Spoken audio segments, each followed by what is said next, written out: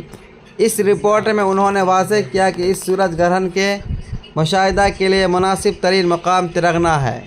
پھر کیا تھا؟ ترنگنا کو عالمی سطح پر شہرت حاصل ہوئی۔ اس کی وجہ سے 1500 سال قبل کے ترنگنا میں آریہ بھٹ کے تجربہ گاہ کی تاریخ زندہ ہو گئی۔ جولائی 2009 کے پورے مہینہ میں ملکی اور غیر ملکی اخبارات اور ذرائع ابلاغ میں ترنگنا کو نمایاں مقام حاصل ہو گیا۔ 22 جولائی کی تاریخ قریب آئی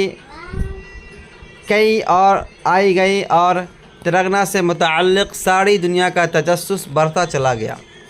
ناسا رپورٹ میں ہے کہ جے اینڈرسن نے ترنگنا کی خصوصیات بیان کرتے ہوئے لکھا ہے کہ وہاں بادل چھانے کا اوسط امکان بہت کم ہے اور دھوپ کی تمازت بھی دوسرے شہروں کے مقابلہ میں 43% زیادہ ہے۔ اس صورت میں سورج گرہن کے نظارے اور مشاہدہ کے لیے ترنگنا مناسب ترین مقام ہے۔ 22 جولائی 2009 کے اس سورج گرہن کا مشاہدہ کرنے کے لیے ملک اور بیرون ملک کے سائنسداں بہار کی راجدھانی پٹنہ پہنچنے لگے۔ یہاں تک کہ امریکہ کے ناسا اور اسرو جیسے سائنسی تحقیقی اداروں کے سائنسدانوں کی ٹیم بھی وہاں پہنچ گئی۔ پولینڈ کے سائنسدانوں کی ایک ٹیم بھی گئی۔ دہلی اور نینی تال کے ریسرچ انسٹی ٹیوٹ کے سائنسدانوں کی جماعت 21 جولائی کو ترنگنا پہنچ گئے۔ حکومت بہار نے اپنے تمام اعلیٰ افسروں کو نظم و نسق سنبھالنے کے لیے ترنگنا بھیج دیا۔ ترنگنا اسپتال کی نئی عمارت کو سائنسدانوں کے مشاہدے کے لیے منتخب کیا گیا۔ چھت کے اوپر مختلف قسم کے آلات نصب کیے گئے۔ ہزاروں کی تعداد میں عام لوگ رات میں ہی پٹنہ سے ترنگنا آ چکے تھے۔ 22 جولائی کو سورج طلوع ہونے کے ساتھ ہی انتظار کی گھڑی ختم ہونے والی تھی، جب سارا سورج چاند کے لپیٹ میں آنے والا تھا اور سورج کے اوپری کنارے کا وہ حصہ جو ہیرے کی انگوٹھی کی شکل میں ہوگا روشن دکھائی دینے والا تھا۔ ہزاروں لوگوں کی آنکھوں پر سورج گرہن دیکھنے کے لیے ایک خاص قسم کی چشمے لگے ہوئے تھے۔ لوگوں کا تجسس رفتہ رفتہ بڑھتا جا رہا تھا، لیکن افسوس کہ تلنگانہ کا آسمان اچانک ابر آلود ہو گیا۔ بارش کے قطرات بھی گرنے لگے۔ صبح 5:29 اور 58 سیکنڈ کا وہ لمحہ آ ہی گیا جس کا ساری دنیا کو شدت سے انتظار تھا، لیکن انسان کی ساری تیاریوں نے نظام قدرت کے سامنے گھٹنے ٹیک دیے۔ اس کے باوجود لوگوں نے ایک عجیب و غریب ماحول کا نظارہ کیا۔ ایسا لگا کہ رات واپس ہو گئی اور ہر طرف گھنا اندھیرا چھا گیا۔ ان لمحات میں جانور سہمے ہوئے نظر آئے، پرندے اپنے گھونسلوں کی طرف لوٹتے نظر آئے اور مشرق کے جانب آسمان میں تارے بھی نظر آئے اور درجہ حرارت میں کمی کا احساس بھی ہوا۔ ہیرے کا چھلا دیکھنے کے تمنا لیے ملک اور بیرون ملک کے سائنسداں واپس ہونے لگے اور اب اس چھلا کو دیکھنے کے لیے دنیا کو 123 سالوں تک انتظار کرنا پڑے گا۔ دن میں مکمل تاریکی اور ایک عجیب و غریب خاموش منظر اور ہزاروں ہزار افراد کا ہجوم تلنگانہ کے لیے اب ایک ناقابل فراموش تاریخی واقعہ بن گیا۔ تو دوستو، یہ تھا تلنگانہ کے بارے میں جو آریہ بھٹ اور تلنگانہ کے بارے میں ہم لوگوں نے پڑھا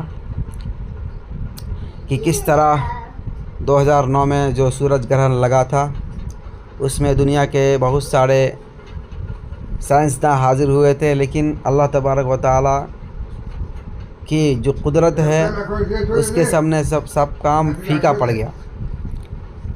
تو اب آتے ہیں اس سے نکلنے والے کچھ مخصوص الفاظ اور معنی کی طرف جو ہمارے اگزام میں امتحان میں بے حد مفید ہونے والا ہے۔ تو سب سے پہلا جو معنی ہے وہ یہ ہے عہد. عہد کا معنی ہوتا ہے زمانہ. اس کے بعد قدیم. قدیم کا معنی کیا ہوتا ہے؟ بہت پرانا. اس کے بعد کیا؟ علم دوست، علم سے دلچسپی رکھنے والا. انصاف پسند، انصاف کرنے والا. سائنس داں، علم سائنس کا ماہر. علم ریاضی، علم الحساب. پائتھاگورس ایک مشہور سائنسداں کا نام. علم نجوم، ستاروں سے متعلق علم. آریہ بھٹ ہندوستان کے ایک مشہور سائنسداں کا نام. وضع کرنا، ایجاد کرنا. محقق، تحقیق کرنے والا. تجربہ گاہ، سائنسی تجربوں کا مرکز.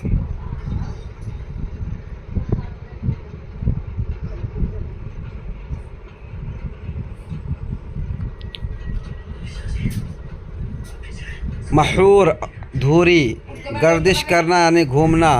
افادیت، افادیت مطلب فائدہ، فائدہ کا اندازہ. شعبہ کا معنی ہوتا ہے گوشہ تعلیم کا محدود حلقہ. جستجو کا مطلب ہوتا ہے تلاش. نظام شمسی کا مطلب ہوتا ہے سورج اور اس کے ارد گرد گردش کرنے والے سیارے کو مجموعہ. جزو یعنی تھوڑا ٹکڑا. امر یعنی معاملہ. طواف کسی چیز کے چاروں طرف گھومنا. از سر نو یعنی نئے سرے سے. تو دوستو یہ تھا الفاظ اور معنی. اب آتے ہیں ہم لوگ کچھ سوالوں کے. دوستو ہمارے پاس جو سب سے پہلا سوال ہے وہ ہے کہ سورج گرہن اور چاند گرہن کا مختصر تعارف کیجیے. تو چاند زمین کا طواف کرتا ہے اور زمین سورج کا طواف کرتی ہے. اس لیے چاند اور زمین کی اس طواف کے درمیان چاند کا زمین اور سورج کے بیچ میں آ جانا لازمی ہے. چنانچہ کبھی کبھی ایسا ہوتا ہے کہ چاند کا جزوی یا مکمل سایہ سورج پر پڑتا ہے اور سورج کی روشنی زمین پر آنے میں مزاحمت پیدا کرتی ہے، جس کے نتیجے میں سورج گرہن ہوتا ہے. جزوی اور مکمل سورج گرہن اس بات پر منحصر کرتا ہے کہ چاند اپنا سایہ سورج پر کس طرح اور کس زاویے سے ڈالتا ہے. یعنی جزوی سایہ ڈالنے پر جزوی سورج گرہن ہوتا ہے اور مکمل سایہ ڈالنے پر مکمل سورج گرہن ہوتا ہے.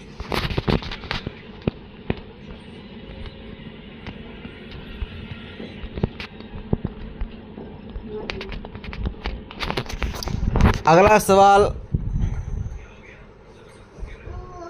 جو ہمارے سامنے وہ یہ کہ آریہ بھٹ کی پیدائش اور تاریخ پیدائش پر روشنی ڈالیے. آریہ بھٹ کی جائے پیدائش کے بارے میں حتمی طور پر کچھ کہنا مشکل ہے، لیکن قرائن سے پتہ چلتا ہے کہ پٹنہ کے مغرب میں کھگول میں ان کی پیدائش ہوئی تھی. چونکہ کھگول کے معنی علم نجوم سے ہوتا ہے اور آریہ بھٹ کا تعلق علم نجوم سے تھا، اس لیے قرین قیاس یہی ہے کہ کھگول ہی آریہ بھٹ کی جائے پیدائش ہے. ان کی تاریخ پیدائش 476 عیسوی میں ہوئی تھی. دوستو ہمارے پاس جو اگلا سوال ہے وہ یہ ہے کہ تلنگانہ کے محل وقوع پر 5 جملے لکھیے. تلنگانہ پٹنہ سے دکن جانب 30 کلومیٹر کی دوری پر مسوڑی سب ڈویژن میں واقع ہے. تلنگانہ کا علاقہ مغرب میں سون ندی اور مشرق میں پنپن ندی تک پھیلا ہوا ہے. تلنگانہ کے محل وقوع کو دیکھ کر پتہ چلتا ہے کہ وہاں سالوں بھر آسمان میں فضا صاف رہتی ہے. یہاں سے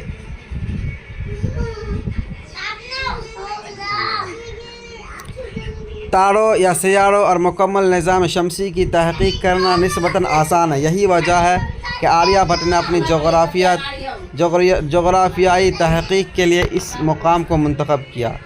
اپنے تحقیق کے لیے تجربہ گاہ بنایا. کہا جاتا ہے کہ آریہ بھٹ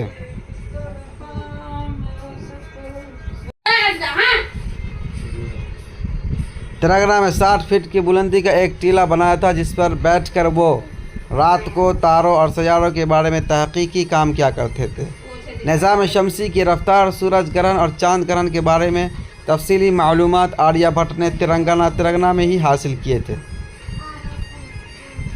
اس کے بعد دوستو ہمارے پاس جو اگلا سوال ہے، کیا سورج گرہن کو ننگی آنکھوں سے دیکھ سکتے ہیں؟ اگر نہیں تو کیوں؟ اس کا جواب ہے کہ سائنسدانوں کا ماننا ہے کہ سورج گرہن کے وقت سورج سے ایسی کرنیں نکلتی ہے جو انسان کی آنکھوں کے لیے کافی نقصان دہ ہوتی ہے. اس لیے سورج گرہن کو ننگی آنکھوں سے نہیں دیکھا جا سکتا، بلکہ اسے دیکھنے کے لیے ایک خاص قسم کے چشمے ہوتے ہیں جن کی مدد سے سورج گرہن کو دیکھا جا سکتا ہے۔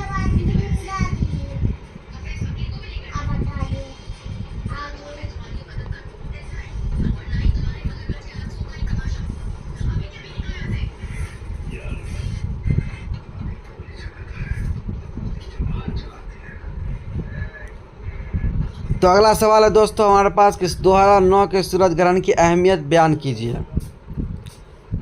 21ویں صدی کا سب سے بڑا سورج گرہن 22 جولائی 2009 کو پیش آیا۔ اس سورج گرہن کی اہمیت اس لیے بڑھ گئی کہ ایسا سورج گرہن ایک صدی کے بعد ہی واقع ہوتا ہے۔